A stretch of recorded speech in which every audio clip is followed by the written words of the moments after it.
нерсе, ушул иш-чараны уюштуруучу Ташкөлмүр шаардык Садака коомдук бирикмесинин жетекчиси Чыңгыз мырзага терең ыраазычылык билдирип коюуга уруксат эткиле.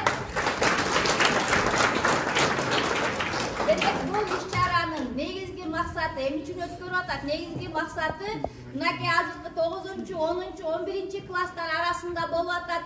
Келечекте булар бүтүрүүчү, окууду бүтүп, алыскы чет мамлекетке же болбосо чет жака чыкканда өзүнө бир кандайдыр кыйынчылыктар туудурбасын деп, мынакей 3 тилде орусча, англисче, түркчө жана арабча тилдерди үйрөнүп алсын жок дегенде деп, мынакей ушундай жакшы конкурстарды уюштуруп атат.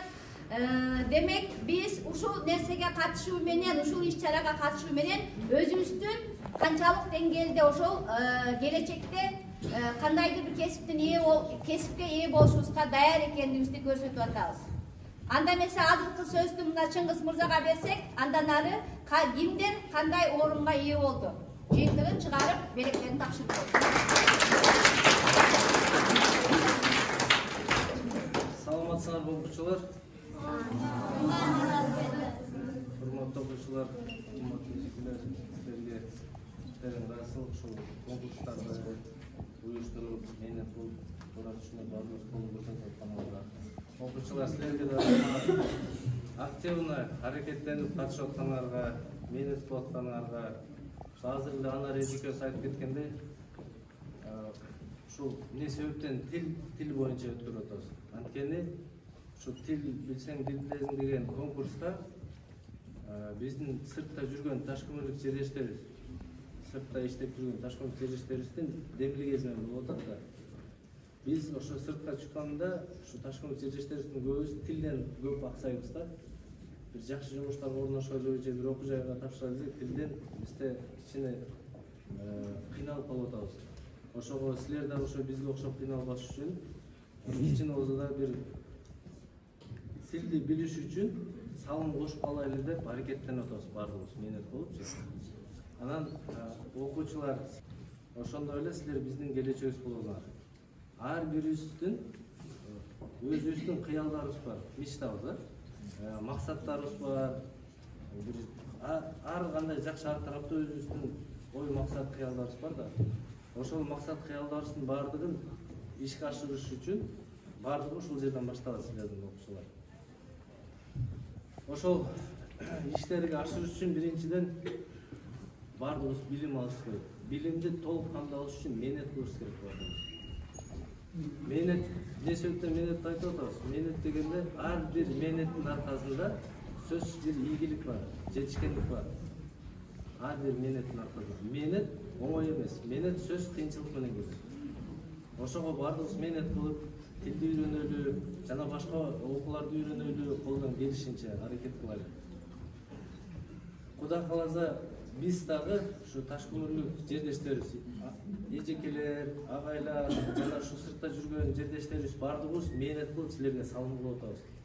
Буйруза ушу салымыбыздын менетибизде Кудай кааласа ушулардын жаркын келечеги болот деген ниетте. Ушу окуучулар силерден башталат да биздин келечекчи.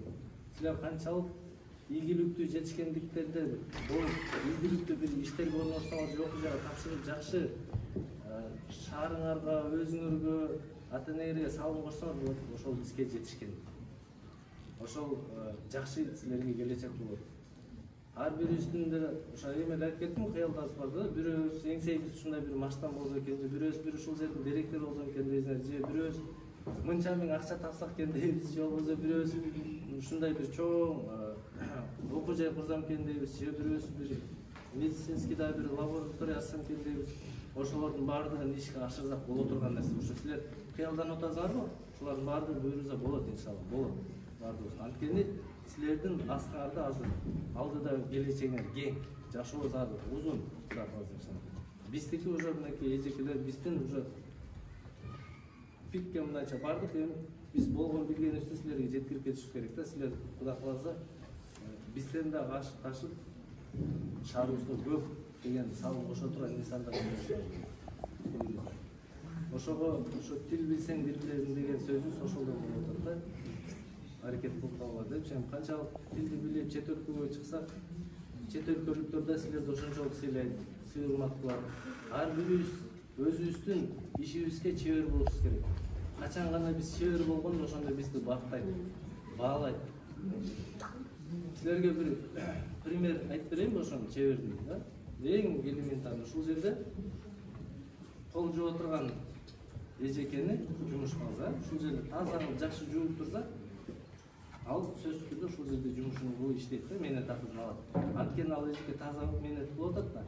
Башка бирөөнү алса, башка бирөө дагы ошондой эле эжеке келип ушул жерде чала учуп жууп, булай кылып мээнет кылбай таза чала арчып ушинтип кетсе, аны уже ишке албайт. Жанагы мээнет кылган эжекени алат ишке.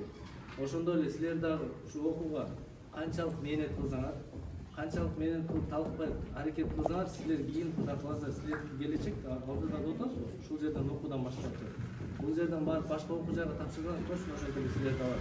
А ушул жерден чала учуп эле окуп кетсеңер, ошентип алышып кыйын болот силердечи.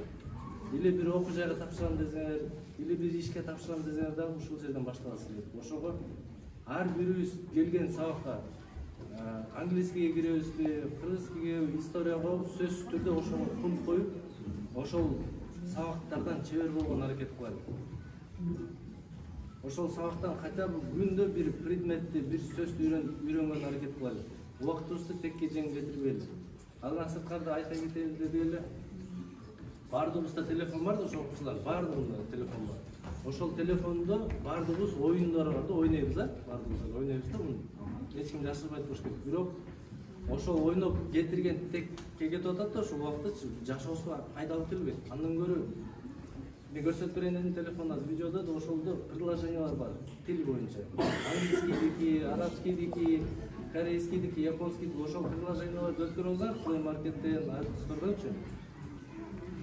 Ошо тилди оюн да, оюн катары. Ойноп эле бир айда карасаң, уже ошо тилди жаттап калган болот. Эң оңой жолдору ошолор болот. Башка оюндарды ойноо болот. Ойносоң только ошондой телефонго ошо менен алек болот. Анан биз эми бардыгыбыз мээнет кылып үмүттөнүп атабыз да, силерден жакшы бир мээнет кылып, силерден бир жакшы бир үзүрүн көрсөк, ушуларга бир жакшы түрткү болуп калсак дечи. Кудайга шүкүр, алхамдулилла, болду, результат болуп атат. Анткени биринчи этапта эң көп сөз перевод кылган 316 болгончу, 316 болду эле азыр. Экинчи этабында 436 болду да. 38 ушундай болду. Бул уже эмнени түшүндүрүп атат? Уже результат бар. Жылыш болуп атат. Буюрса, мындан ары дагы аябай көп өзүлөр болот, Кудай кааласа. Биз ошого үмүттөнүп мээнет кылып атабыз да.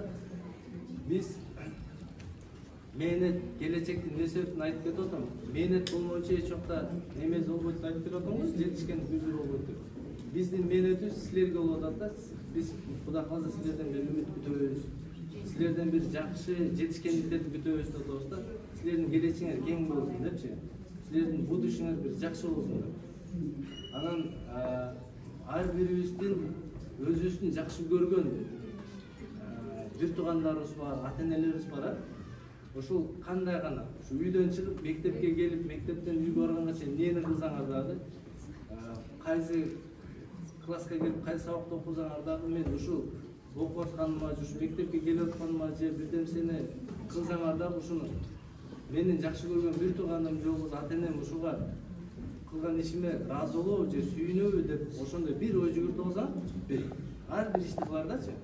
Ошондо эмне гана жакшы иштерди кылбагыла, тагыраак кыласыңар. Эмне гана Кудай сактасын ар кандай болуп турат, мындай сол тарапка же мындай болуп кетип атсаңар дагы, ошону бир эстеп койсоң, кой деп токтойсуңар да, кичине болсо да түрткү болот. Анткени биз окуучулар, силер ыймандуу, акылдуу окуучуларсыңар деп толук ишенем да.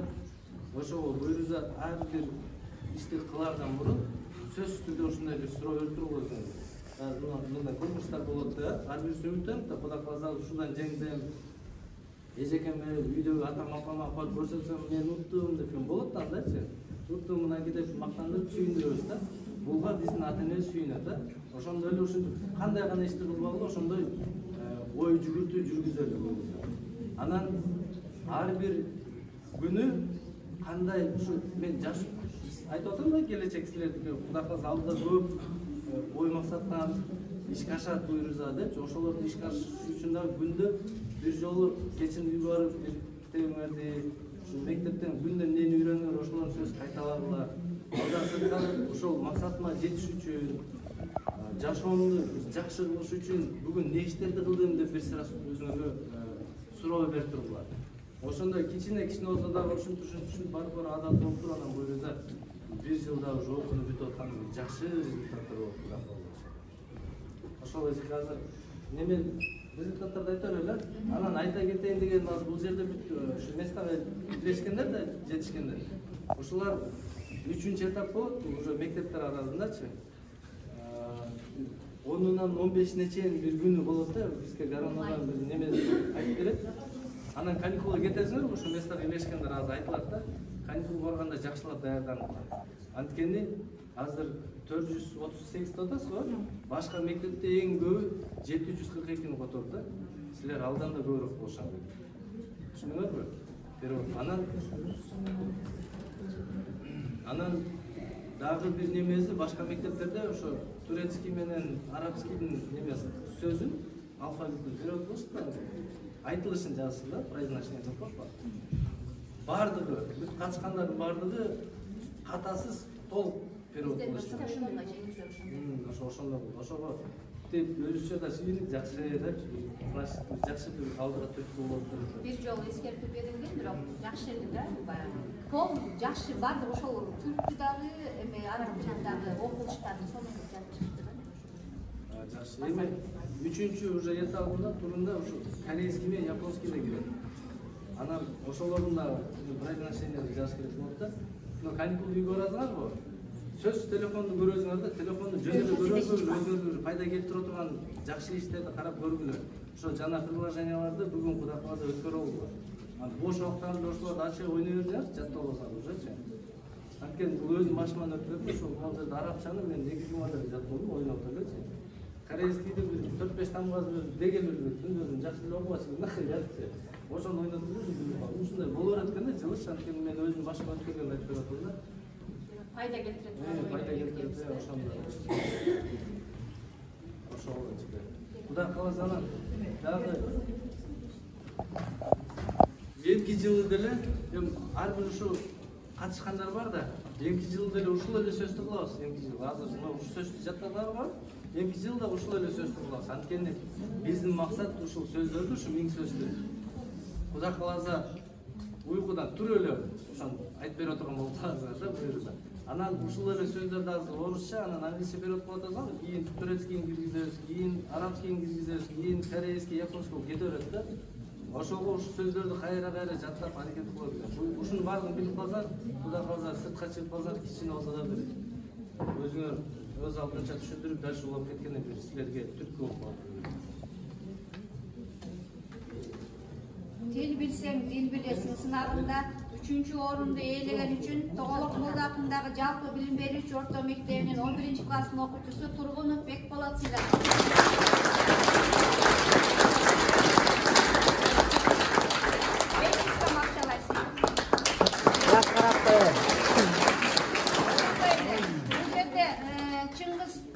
Балдарды бөлүп өзүнчө место берип атканы дагы жакшы. Анткени балдар үчүн да кичине стимул алдыга жылуу болсун деген максатта. Балдарды өзүнчө баалап коелу, кыздарды өзүнчө баалап коелу. Кыздар арасында тил билсең, дил билесиң сынагында 3-чү орунду ээлеген үчүн 9-чы класстын окуучусу Кочкоро Айбике сыйланды.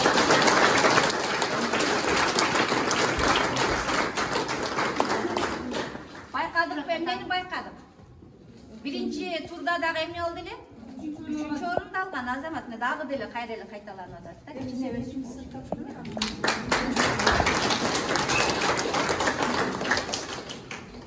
Мактоо баракчасы менен тил билсең, дил билесиң сынагында 2-чи орунду ээлегендиги үчүн Тоголок Молда атындагы жалпы билим берүү орто мектебинин окуучусу Кемелбекова Таңсулуу.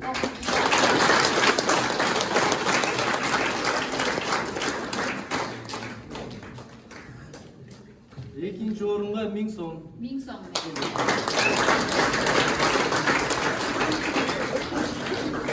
Ошондой эле дагы эле 2-нчи место. Балдар арасында ээлегендиги үчүн Нарынбеков.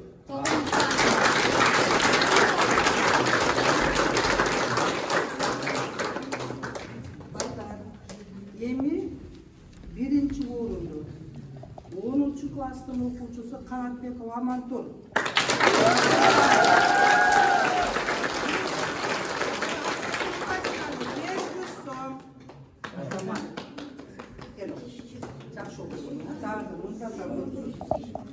Ал эми эң биринчи орунда Сакадай бою Саралтын Жалибекова Нуркыз.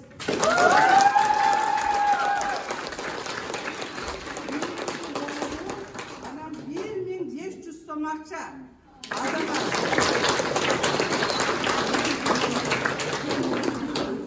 Экинчи жолу болуп атат булай, ашамадыңыз. Эми ушул конкурска башынан баштап катышсаңар болот эле бар.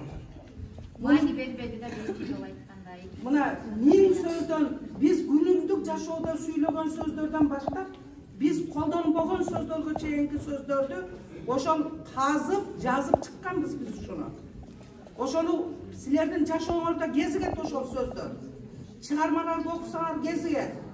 Эми чыгармаларды мына силер 11-класстарга сурап атышат азыр. Бул сөз эмне деген сөз, бул сөз эмне деген сөз деп. Ар бир сөздүн лексикалык мааниси бар. Маани бербегендер байламталар эле, кызматчы сөздөр эле. Ошондуктан китеп окугула. Китеп окусаңар, силер ошо мына канчалаган сөздүн маанисин билесиңер. Кийинкилерге да ийгилик каалайм. Ана эми сага чоң рахмат. Ошондой эл үчүн, биздин жаштар үчүн кылып аткан кызматыңар жемиштүү, ийгиликтүү болсун.